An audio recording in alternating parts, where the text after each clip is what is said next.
Have you ever had that experience? You've got this brilliant idea, a project you are absolutely passionate about, and it just fizzles out, all because you couldn't get other people on board. It is so frustrating, and honestly, it happens all the time. In this explainer, we're going to pull some key insights from Simon Dowling's work to build you a playbook for turning that hesitant maybe into a really enthusiastic yes. All right, let's start with the hard truth, right? Why do so many great ideas just completely fall flat? We're going to look at the painful and, often really expensive reality of what happens when buy-in goes wrong. I mean, come on, we've all been there. It's a feeling almost anyone in a professional setting knows. You can see the potential. You've done all the work, but without that genuine cooperation, that energy from other people, even the best ideas just falter. And the data on this? It's kind of staggering. According to the change management expert John Cotter, a massive 70%, 70, of major change initiatives failed to hit their goals. Think about that. So what it all comes down to is this. It is not just bad luck.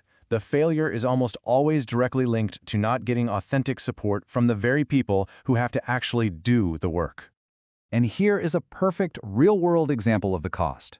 When Qantas rolled out a new parts system, they didn't really engage their engineers. So the engineers started calling it dumbjet. The project got so bogged down in arguments and resistance that it was eventually scrapped, but only after costing the company $40 million, a direct result of failed buy-in. And this really highlights a huge shift in how we work. We've moved away from this old, top-down model where a boss could just order people around, influenced by decree. We're now in the ideas age, where creativity and speed matter most. And in this world, you have to earn commitment. It doesn't matter what your job title is. So how do you earn that commitment? Well, before you even think about pitching your idea, there's some really crucial prep work you've got to do.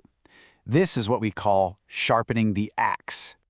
You've probably heard this famous quote before, but it perfectly captures why this get-ready phase is so important. Your preparation is what will, in the end, decide whether you succeed or fail. The very first step is to decide who you are in this process. Are you just a courier, going through the motions, ticking a box, delivering a message you don't really care about?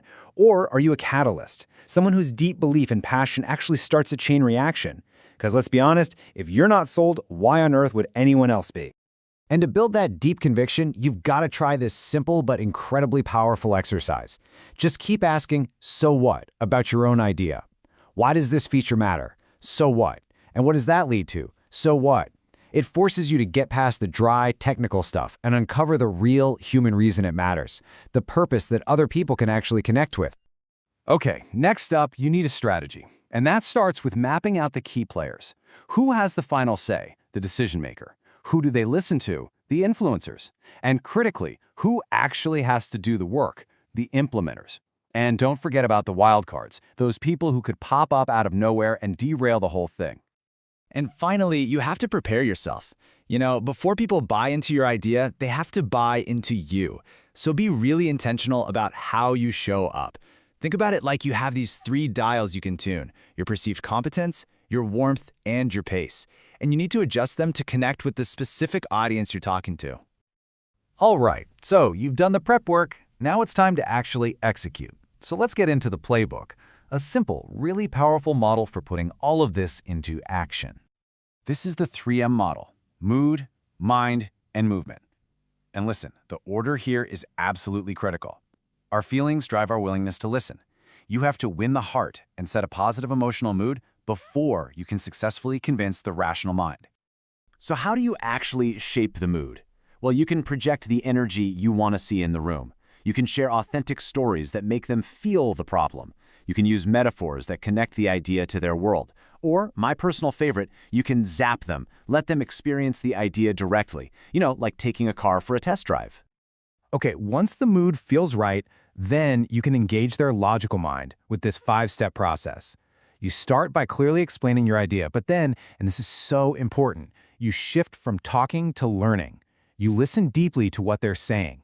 You show them they've been heard by actually adjusting your proposal. Then, and only then, can you confidently recommend the path forward and ask for their agreement.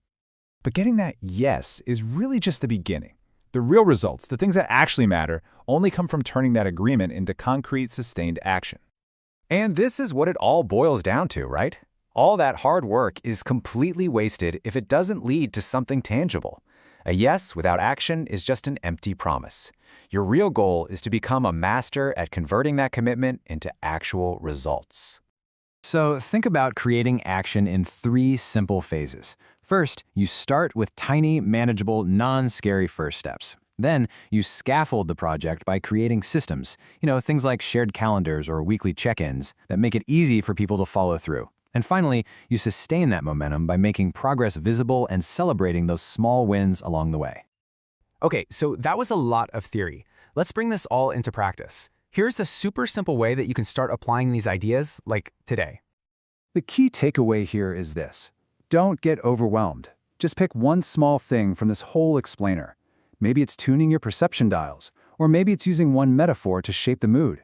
Try it out in a low-stakes environment, and then tell someone you trust about it so they can hold you accountable. And we'll leave you with this final thought to ponder. As you get better at this, is the ultimate goal just to get your own way? Or is it something much deeper? A way to build a culture where people feel heard and valued, and like they're truly part of something meaningful together?